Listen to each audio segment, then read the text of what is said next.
Donc Bertrand Salaire, je viens vous présenter le projet FOSME1, qui est une émanation du projet Phoenix de Fédération Open Space Maker. Projet réalisé en coopération avec Loïc Féjose et Thomas Boutéaron. Donc on va commencer par une brève introduction du projet et de ce que nous avons fait. Les objectifs de FOSME1, je vous expliquerai exactement ce que veut dire cet acronyme. L'architecture de ce qui a été réalisé, le calendrier de la mise en place. Les utilisations possibles de ce projet, vous allez voir qu'elles sont assez intéressantes. Et les différentes étapes qui vont arriver ensuite, et ensuite ce sera la conclusion. Donc, initialement, c'est un projet de la Fédération Open Space Maker, donc vous connaissez certainement déjà tous, qui est une association pour créer et promouvoir des projets en open source dans le domaine du spatial. FOSME1, c'est pour Fédération Open Space Maker numéro 1, puisque c'est le premier satellite artificiel mis en orbite par Fédération Open Space Maker, d'où le nom. En fait, c'est pas un véritable satellite, c'est un payload qui va être hébergé dans un satellite qui devrait bientôt partir. Et ce payload, ce petit CubeSat, est à destination de toutes les personnes qui sont un petit peu curieuses au niveau radio. Radio amateur, mais aussi programmation, puisque ça s'adresse à la fois aux radioamateurs, mais à des personnes qui veulent découvrir le numérique et qui pourraient être vraiment très intéressées par les applications de ce petit satellite. Ça peut également intéresser les clubs de sciences, d'art éventuellement, de choses qui leur permettraient de réaliser quelque chose qui n'est pas possible normalement. C'est un satellite qui a comme particularité d'être reconfigurable, c'est-à-dire qu'on a prévu de pouvoir, il est prévu de pouvoir envoyer du code, un autre programme que ce qui a été mis en place initialement, et de pouvoir exécuter du code qui n'a pas été mis en place initialement sur le satellite. Les objectifs de FOSME1, donc c'est quelque chose de reconfigurable. Le programme sera défini ici au niveau au sol. On va développer une nouvelle configuration, un nouveau programme qui va être transmis à notre hébergeur, puisque comme je vous le disais, on est juste un payload à l'intérieur d'un gros satellite. Cette configuration va être envoyée au satellite où le programme sera déclenché. Alors ça peut être suivant une certaine planification, c'est-à-dire un certain endroit, un certain moment dans la vie du satellite, ou ça peut être quand le satellite arrive au-dessus d'un certain endroit, prédéterminé, l'exécution se déclenchera à ce moment-là. On verra plus tard, je vous expliquerai plus tard dans quel cas de figure ça correspond. Et ensuite, les résultats seront retransmis au sol où on pourra les récupérer. Les radioamateurs pourront émettre vers le satellite et recevoir les données. Et les personnes qui n'ont pas la licence radioamateur, qui ne font que de la réception, pourront également recevoir les données venant du satellite. Important, les configurations, les programmes qui seront développés avant d'être envoyés à FOSME1 devront être validés par la Fédération Open Space Maker. Ça, c'est pour s'assurer que dans le code qui va être envoyé, il n'y a pas de ligne qui poserait un problème qui risquerait de mettre en péril la mission. Alors ça, c'est différents exemples de configurations qui ont été prévues, qui ont été envisagées. C'est absolument pas une liste exhaustive, il peut très bien y en avoir d'autres. C'est les idées qu'on a eues jusqu'à présent. Donc par exemple, la communication avec un rover étudiant. Les rovers qu'on connaît habituellement, qui peuvent être radiocommandés de façon très simple, c'est très intéressant, mais ce qui nous a intéressé, c'est de pouvoir reprendre la problématique des rovers martiens qui ne peuvent pas être radiocommandés. Le temps de communication avec la planète Mars est beaucoup trop long, donc on ne peut pas radiocommander un rover sur Mars. Il faut lui indiquer une série de commandes, une série d'ordres où il doit aller, et le rover doit se débrouiller tout seul. Là, l'idée de base, c'est que on enverra à FOSME 1 une série de commandes pour le rover qui seront retransmises plus tard avec un certain délai, ce qui reproduit la durée de transmission vers Mars.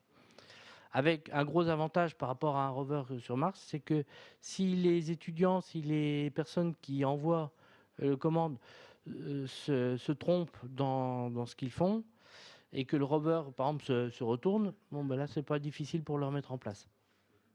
S'il est sur Mars, c'est beaucoup plus compliqué. Un autre exemple, c'est l'envoi de transmission TMTC à un FlatSat. Une autre reconfiguration qui était envisagée, c'est l'exécution de programmes tiers, où on verra que le FOSME embarque une petite caméra, beaucoup plus modeste que ce qu'on a vu précédemment. Et donc l'avantage, c'est de pouvoir, dans le programme, récupérer l'image de la caméra et insérer des annotations, des messages qui pourraient être vraiment spécifiques et donner l'intérêt à par exemple, des étudiants. Ils recevront une image prise depuis l'espace avec un message que eux auront choisi. C'est quelque chose de très intéressant pour eux, je pense. Pour les radioamateurs, et c'est ce qui nous occupe, l'idée c'est de pouvoir tester des protocoles comme CATS, CCSDS comme on a vu précédemment, etc. Mais aussi de nouveaux protocoles qui pourraient être complètement inventés pour l'occasion. Seule particularité, la modulation doit être FSK, 4G FSK, MSK ou OK, parce que c'est ces limitations avec la carte radio qu'on utilise. L'architecture du système qui va être envoyé. Alors, on est basé sur une carte Spino pour les communications radio, laquelle est raccordée à deux antennes monopoles, une UHF, une VHF pour les transmissions radio. L'une sert pour la liaison montante, l'autre pour la liaison descendante. Donc, comme on est hébergé dans un satellite, il y a une partie radio et une partie ordinateur de bord du satellite qui nous héberge, qui nous donne également une autre possibilité de liaison radio au cas où.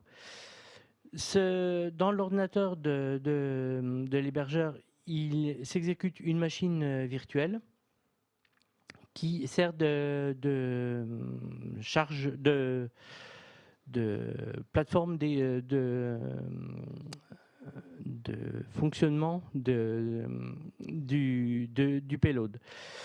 On a une liaison avec une petite caméra, donc on verra la caméra, une résolution de 640-480, on a globalement 1 pixel par kilomètre, donc c'est relativement modeste comme résolution, mais ça permet de faire des images depuis l'espace, c'est toujours intéressant. Il était prévu d'intégrer un petit module Seragen qui n'a pas pu être pris en compte du fait de problèmes au niveau de l'intégration. Si vous voulez des détails, vous pouvez demander à Thomas. Il vous fournira toutes les informations correspondantes. Voilà, il y a eu un problème au niveau de ce module et on n'a pas pu l'embarquer.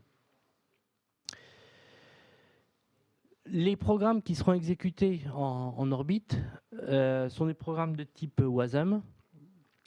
Donc un programme WASM peut être généré à partir d'un code source en C, en Rust, en Go, enfin, différents langages qui peuvent générer du WASM. L'avantage, c'est que c'est quelque chose qui est complètement agnostique vis-à-vis du langage de programmation. On est complètement indépendant du langage.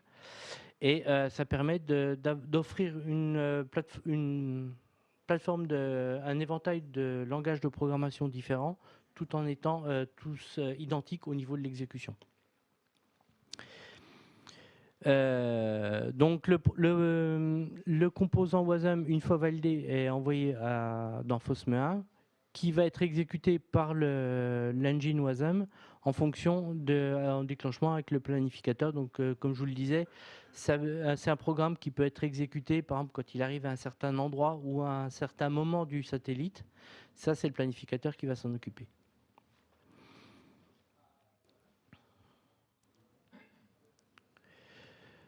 Au niveau des interfaces, donc la liaison entre les programmes et la carte Spino se fait par une liaison I2C.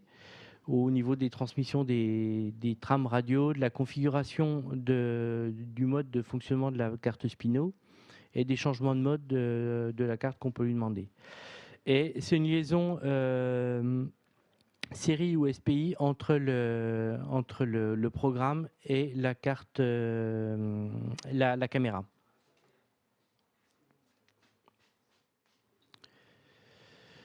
Donc la caméra résolution 640-480, elle nous sort du JPEG et donc on a un angle de vue de 60 degrés, focus à l'infini puisque vu la distance avec la Terre, il n'y a pas de problème à ce niveau-là. Et donc on a un pixel qui correspond à 1 km.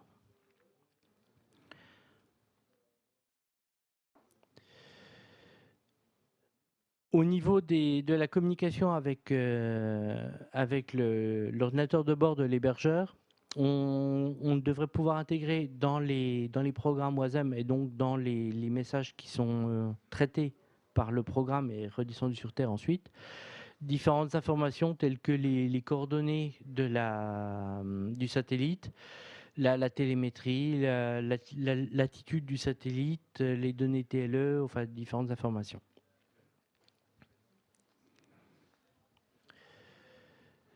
Le calendrier du projet, donc ça a commencé il y a un an environ, la phase vraiment concrète du projet. On est dessus depuis un peu plus longtemps, mais la phase concrète a été environ depuis un an. Ce qui est important, c'est que la mise en orbite est prévue pour le deuxième trimestre 2026, donc c'est très proche. On peut pas encore communiquer sur la date exacte du lancement, mais c'est vraiment très proche. Et la mission doit durer un an, donc logiquement jusqu'au début 2027, on va pouvoir utiliser ce petit bijou.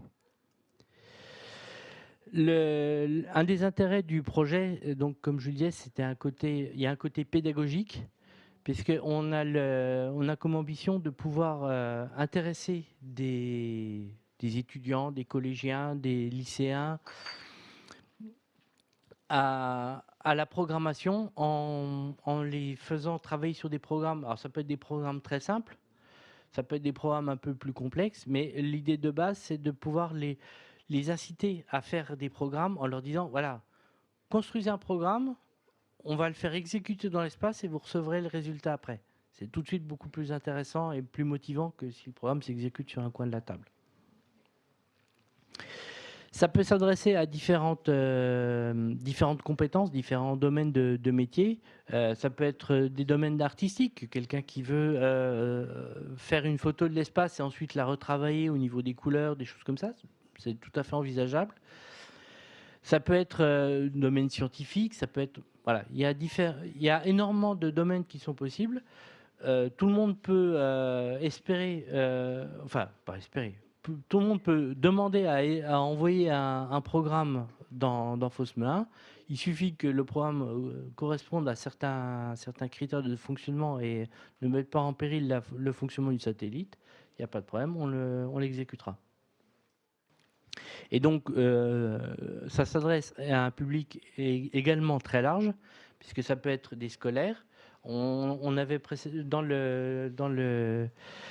une des présentations précédentes, il y avait des écoliers qui avaient réalisé des communications avec une station au pôle Sud, pardon, en Antarctique. Bah, là, ça peut être quelque chose qui peut les intéresser également, de réaliser, par exemple, une photo de la Terre avec au moment où ils passent au-dessus de leur position, avec un message bonjour de la part du collège Jacques Prévert, par exemple, ou je ne sais quoi. avec les coordonnées, mais éventuellement pour attester qu'on était bien à tel endroit. Ça s'adresse également, donc, comme je disais, aux radioamateurs, puisque si vous avez envie de tester un nouveau type de protocole radio ou quelque chose qui n'existe pas jusqu'à présent, c'est quelque chose qui est tout à fait envisageable. Seule condition, comme je vous le disais à un slide précédent, il faut que ce soit validé par l'équipe de Open Space Maker pour s'assurer que le programme est complètement safe.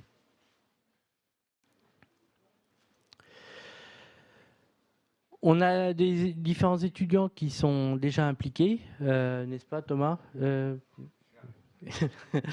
IMT Atlantique, École de mines de Nancy, l'Université de Rennes également, mais c'est quelque chose qui est complètement ouvert et on espère pouvoir rajouter d'autres écoles, d'autres lignes à cette liste. Le lien correspond à une page qui présente les différents aspects du projet pour donner des idées aux étudiants. Alors là, on a quelques photos de Irispace qui a participé à la réalisation de ce projet. On a je crois qu'il y a quatre équipes. Oui, il y a eu plusieurs. Vas-y. Oui, donc il y a eu plusieurs projets étudiants pour le développement justement de certaines fonctionnalités logicielles et partie de la carte Spino aussi. Donc Irispace, donc c'est pour développer le spatial en Bretagne. Donc les établissements d'enseignement supérieur et de recherche sont impliqués dans Irispace. Donc il y a IMT Atlantique, mais il y a aussi l'Université de Rennes, l'ENIB, qui est notre école d'ingénieurs sur Brest. Et donc, on a essayé de proposer dans ces différents endroits des projets pour que les étudiants puissent travailler dessus. Et j'anticipe un peu, enfin, où je reviens sur ce que tu disais par rapport aux écoles. On a commencé à prendre contact aussi avec des enseignants de physique dans des lycées et collèges, en tout cas en région Bretagne, pour qu'ils puissent proposer des projets avec leur classe. Donc là, vu le calendrier, ça veut dire à partir de la rentrée de septembre. Donc c'est le moment en fait pour discuter vraiment de tous ces projets-là. Merci. Là, on a quelques photos du satellite. Alors, au milieu, c'est une vue 3D. Hein, c'est une vue de la conception 3D qui nous a servi à la réalisation du satellite. Au-dessus, on a la carte, la caméra, avec les entretoises qui servent à la fixation sur le cadre. En dessous, on a la carte Spino et donc les différents cadres qui servent au maintien des éléments et leur cohésion. Là, on a une photo du CubeSat tel qu'il a été réalisé et qui apparemment a épuisé certaines personnes.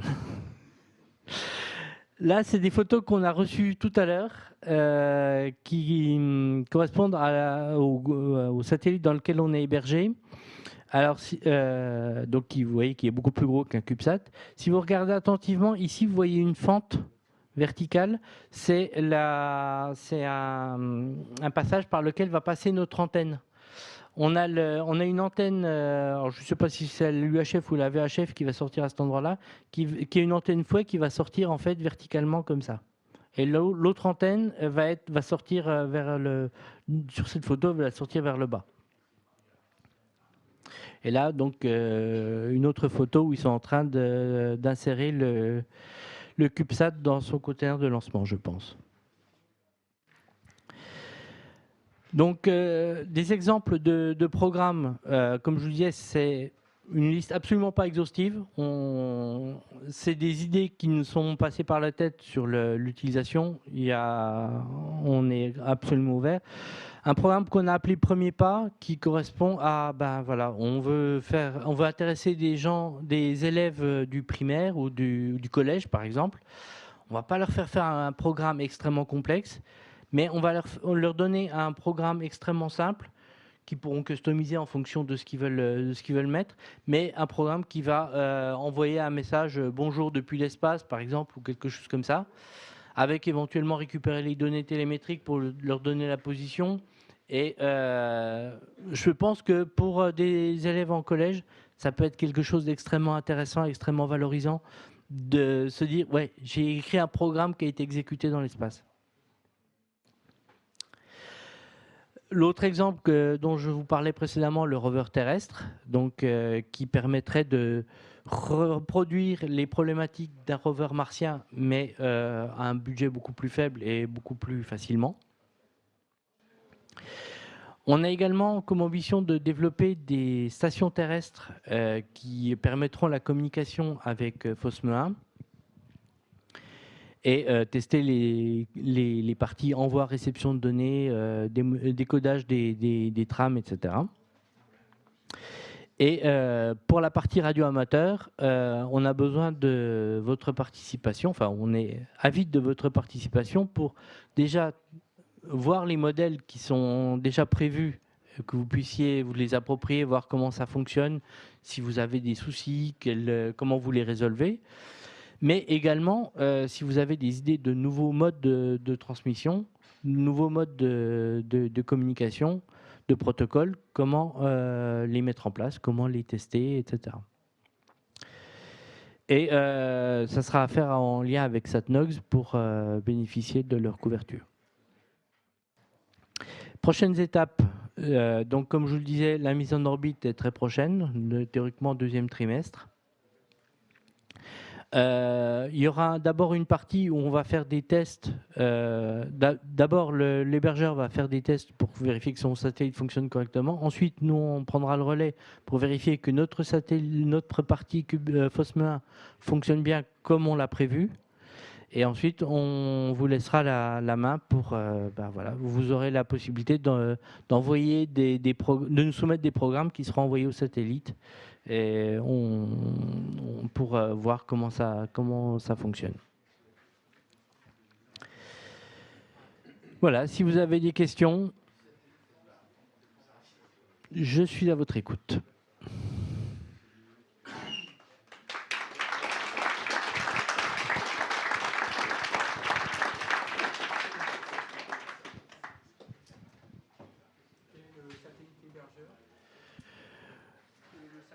Oui.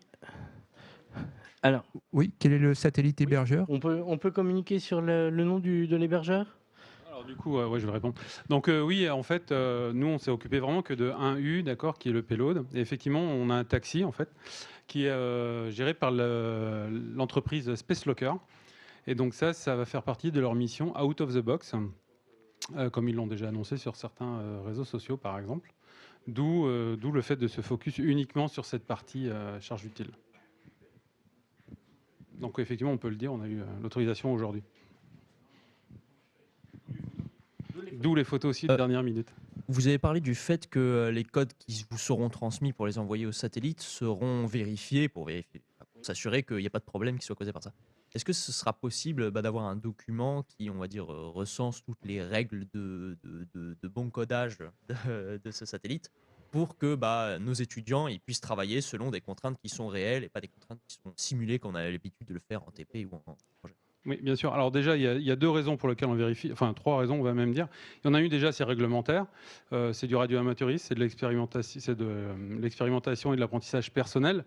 Donc c'est nous en fait qui apprenons ce genre de choses. Donc là, on utilise juste votre besoin en fait pour nous apprendre. Ça peut être important de rappeler la chose. On nous l'a rappelé assez dans le passé, donc je pense que c'est un message à avoir. Non, mais je ne vois pas pourquoi je... Ce n'est pas toi que je visais forcément. Donc ça, c'est le premier point. Le deuxième point, c'est clairement la cybersécurité. C'est quelque chose d'important. C'est aussi pour ça on s'est focalisé sur le moteur Wasm, etc., qui rajoute de la sandbox, etc., parce que l'idée, c'est pas de donner accès à un Linux entier qui tourne dans un satellite, évidemment. Donc ça, c'est le deuxième point. Et évidemment, tout ça sera publié. L'avantage du Wasm aussi, c'est que ça définit clairement les interfaces de programmation. Donc il y a des fichiers WIT, ils s'appellent. Donc ceux-là, ils seront... Alors en fait, techniquement, ils sont déjà plus ou moins publics sur notre GitLab de fédération, mais c'est vrai que ce n'est pas forcément très visible. Donc ceux-là, on va les extraire avec la documentation qui va bien pour que tous les étudiants puissent, ou n'importe qui d'ailleurs, puissent le faire. Vous verrez demain, je vais évoquer un autre protocole dans une conférence qui utilise justement ces interfaces-là pour tester d'autres choses au niveau protocolaire, typiquement. Donc encore une fois, tout un chacun pourra s'emparer du sujet. Comme vous l'avez compris, il y a un certain nombre de contraintes matérielles. Ça passe par la carte Spino, donc typiquement le préambule, le postambule seront ceux de Spino. Mais à l'intérieur, on a beaucoup de latitude pour faire pas mal de choses et tester du CCSDS, du CATS, comme on l'a évoqué, ou un tas d'autres choses. Donc ça, on va le publier et on va le faire rapidement, parce que dès qu'il sera en ligne, il va falloir accélérer les choses, évidemment.